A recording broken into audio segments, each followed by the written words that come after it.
A graça e a paz e a misericórdia, meus irmãos, estejam com todos vocês. Estou aqui mais uma vez para trazer a palavra do Senhor, a palavra de Deus às nossas vidas, para que haja uma mudança em nós. Deus, Ele nos mudou quando cremos em nosso Senhor Jesus Cristo, quando Ele nos converteu dos maus caminhos e agora estamos vivendo para o Senhor e Salvador Jesus Cristo. Mas essa mudança, ela é constante. É certo que nós recebemos um novo coração, mas o propósito de Deus é nos assemelharmos a Cristo Jesus, o que seremos na sua vinda. Então, enquanto estivermos neste mundo, precisamos viver em santidade. E a sua palavra é o conteúdo onde nós aprendemos e obedecemos a sua voz, obedecemos o Senhor. Vamos continuar orando pela situação do nosso país, pela situação do mundo, pela situação de nossa igreja. Graças ao Senhor, Ele tem nos preservado, Ele tem nos abençoado de maneira poderosa, rica. Vamos continuar assim orando ao Senhor.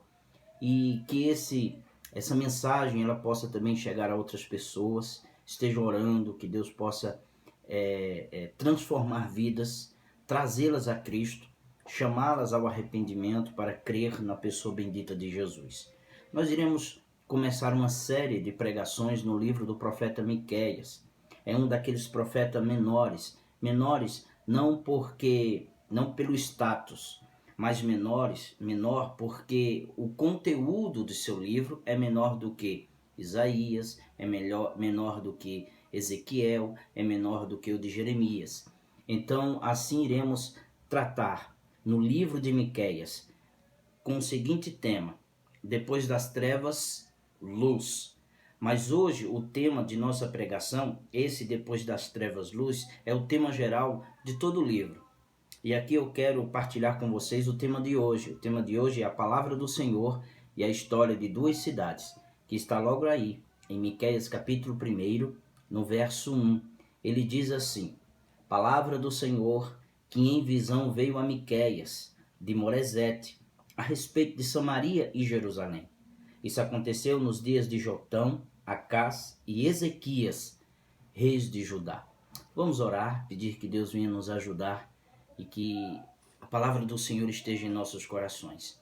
Senhor, pelo Teu Espírito Santo, pela graça do Senhor em nossa vida, pelo amor de Cristo derramado em nós, suplicamos ao Senhor o Teu benefício, a Tua graça, que o Senhor venha nos ajudar a compreender o texto e que seja assim aplicado aos nossos corações.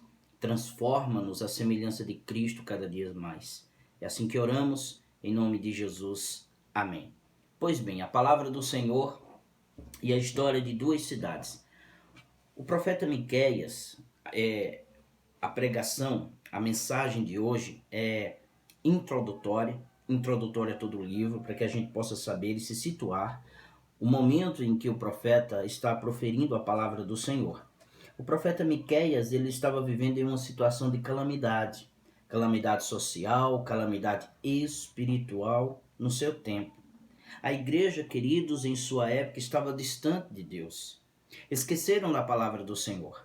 Estavam andando nos seus próprios caminhos. E aí Deus, como havia avisado, disciplinaria seu povo. E ele fez isso. É só lermos do verso 2 ao verso 7 desse mesmo capítulo que a gente vai ver que Deus está aqui irado, está aqui querendo disciplinar o seu povo. E eu quero destacar alguns pontos nesse verso primeiro. O primeiro ponto que eu quero destacar com vocês é o profeta. Quem foi Miqueias? Quem foi esse profeta? Esse nome ele é comum no Antigo Testamento. 14 nomes de Miqueias estão registrados no Antigo Testamento. Mas existem, queridos, duas referências somente a este profeta, que viveu no final do século 8 e no início do século 7. Uma delas está registrada no próprio livro, Palavra do Senhor que veio a Miqueias, no verso 1. A outra referência, 100 anos depois, é registrada pelo profeta Jeremias, que fala acerca de Miqueias, da pregação, de julgamento que ele trouxe, e que trouxe um avivamento no tempo do rei Ezequias. trouxe arrependimento e avivamento. Isso Jeremias registra no capítulo 26, verso 18 e 19. O texto aqui apresenta a personalidade do profeta de duas maneiras.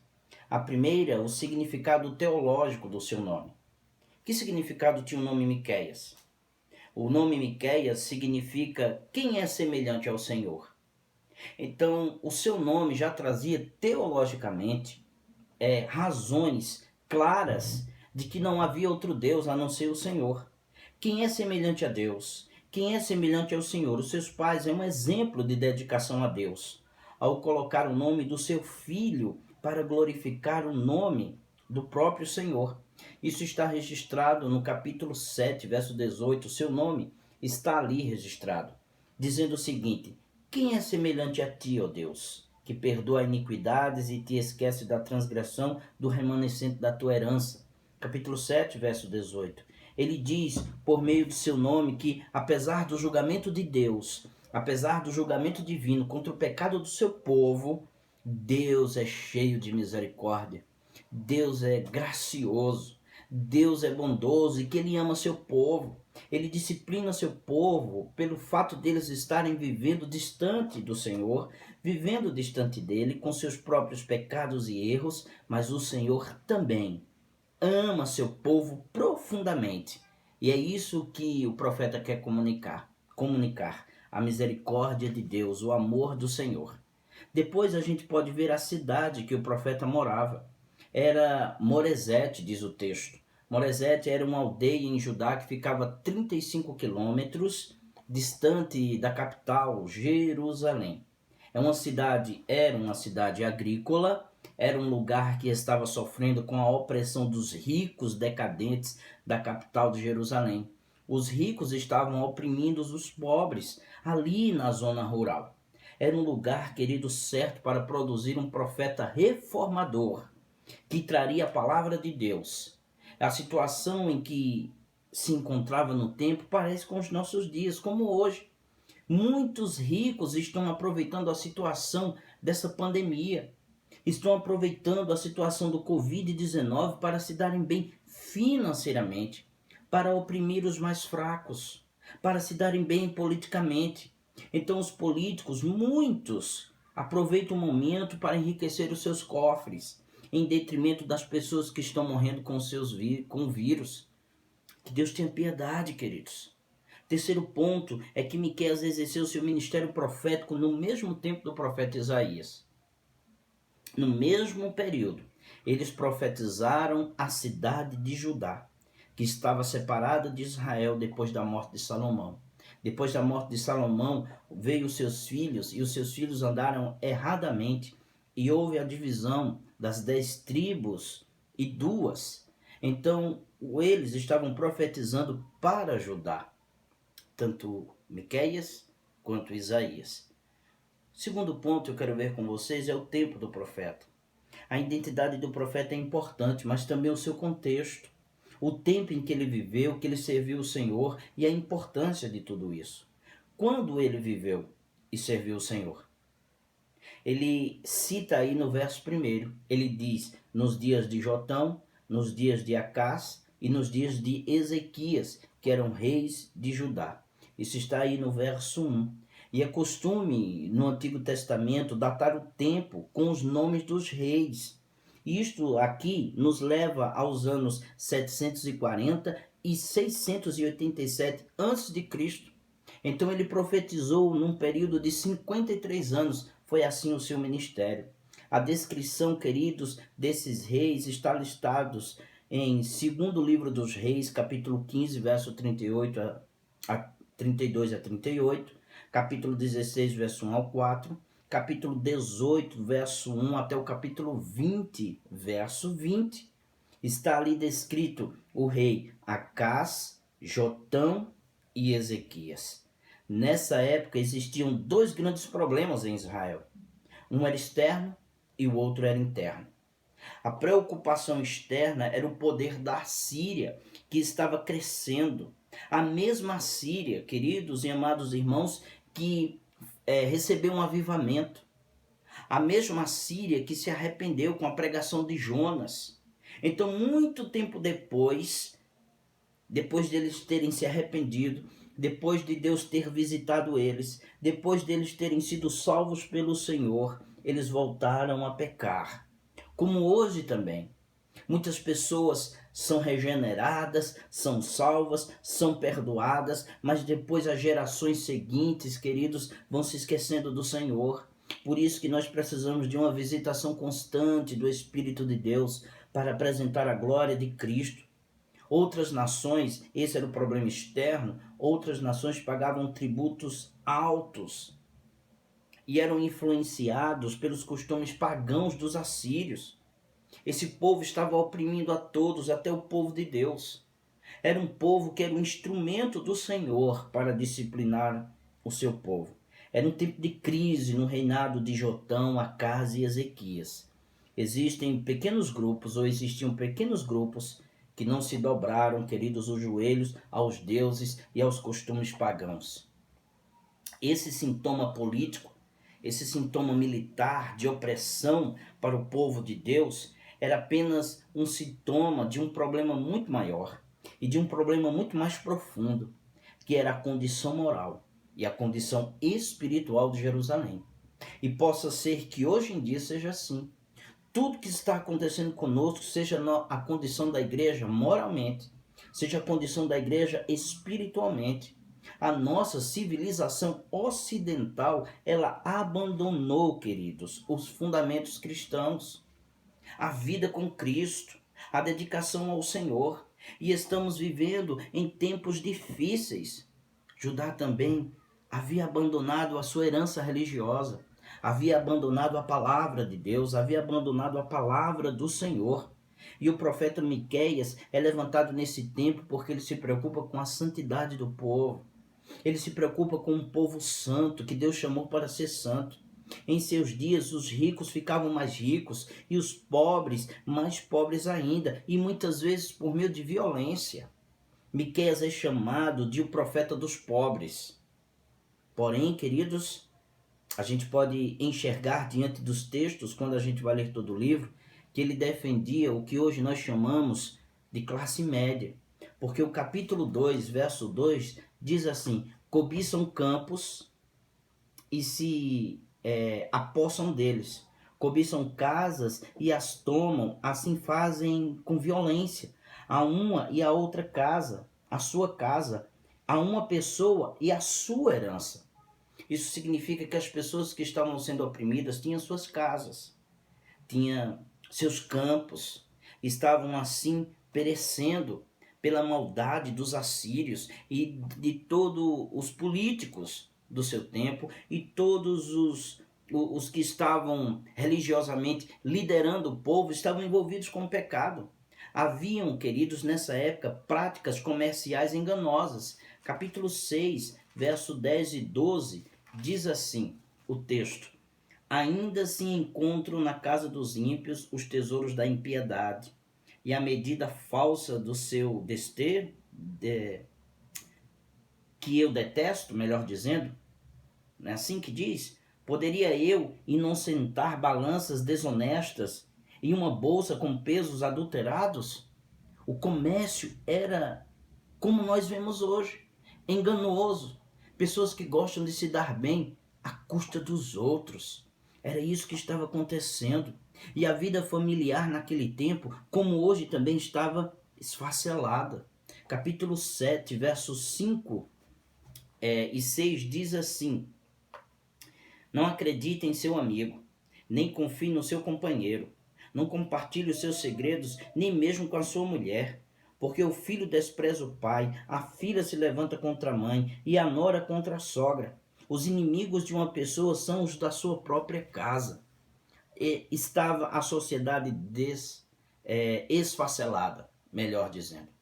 Estavam esquecendo da palavra do Senhor, como hoje também em dia. Por isso que entra a palavra do Senhor. E é por isso que o profeta chama o povo a palavra do Senhor. E esse é o outro ponto que nós queremos ver. E aqui o mais importante na introdução é exatamente isso que está no verso 1, que diz assim: palavra do Senhor que veio a Miqueias. Palavra do Senhor que veio a Miqueias. A declaração do profeta nos chama a atenção.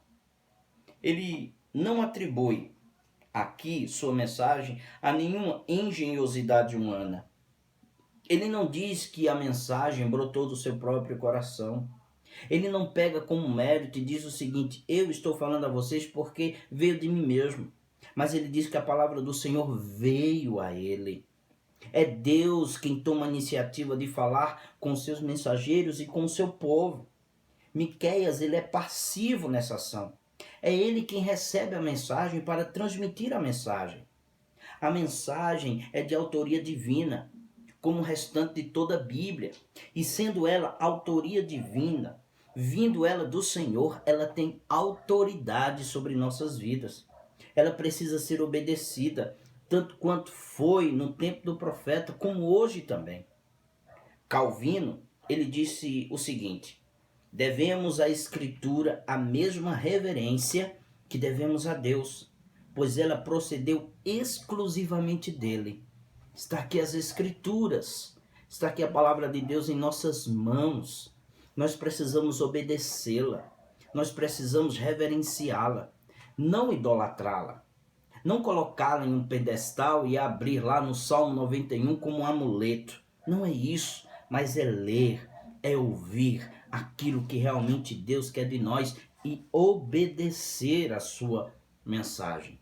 Outro ponto é que a mensagem profética é de julgamento.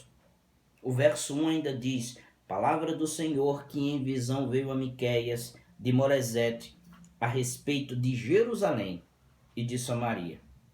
Samaria era a capital do reino do norte de Israel, que se separou de Jerusalém no reinado de Roboão, filho de Salomão, com 10 das 12 tribos de Israel. Esse reino que estava aí em Samaria tem uma história de rebeldia contra Deus, porque eles eram idólatras, abandonaram a fé, apostataram da fé.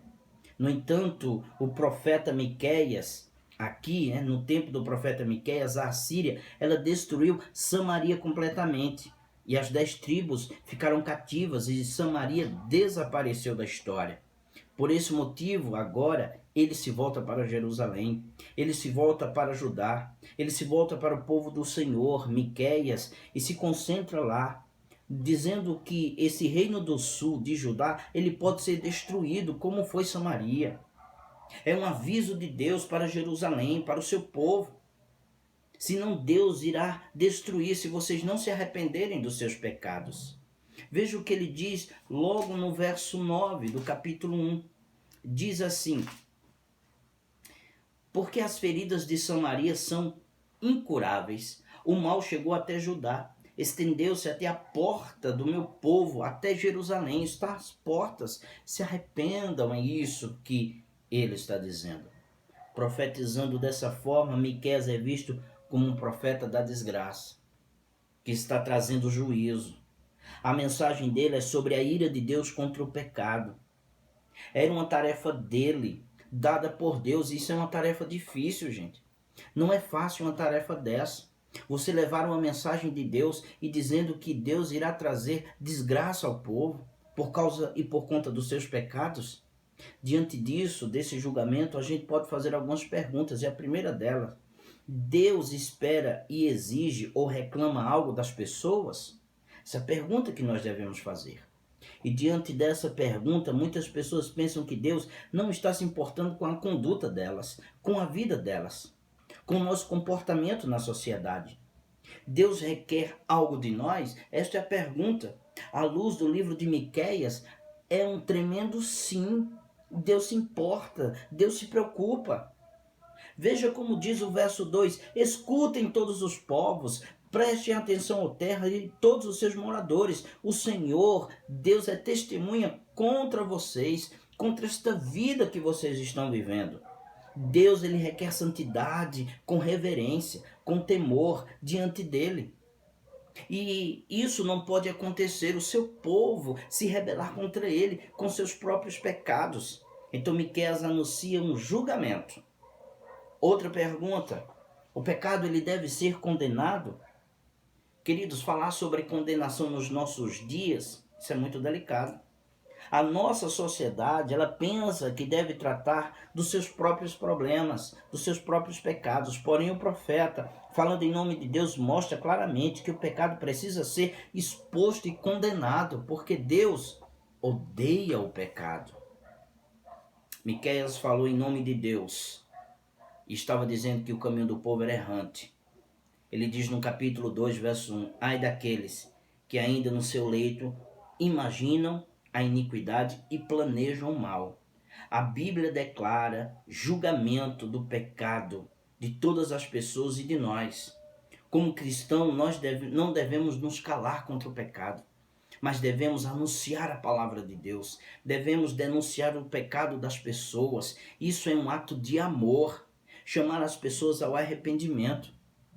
Queridos, a terceira pergunta está enquadrada no último ponto que nós iremos ver à luz desse texto. A mensagem profética de salvação. E a pergunta é: Deus oferece um meio aos pecadores para escapar desse julgamento? Será que Deus oferece um meio, um modo ou uma forma de escaparmos do julgamento? O evangelho do profeta, aqui, as boas novas de Miqueias no texto, diz que sim. Deus oferece um meio de pecadores escaparem do julgamento, oferecendo uma mensagem de esperança, uma mensagem de perdão, uma mensagem de salvação, com o seu próprio nome, que é o Deus de misericórdia.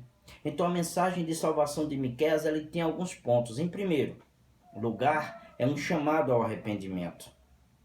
Esta é uma boa notícia de Deus por meio do profeta.